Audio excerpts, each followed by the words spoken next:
So this is some historic restoration work that the whole family can take part in. Even 2-year-olds. This is the old dredge elevator arm.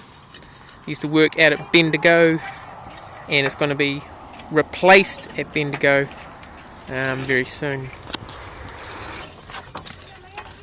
But before we can take it across the road, we have to get rid of all this dirt that might drop stones and gravel on the road when they shift it. Good work! Good boy, Liam. Good work, Liam. You're doing great.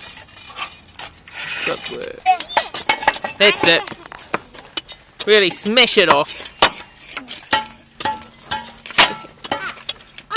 Go. Get in there, smash it all off.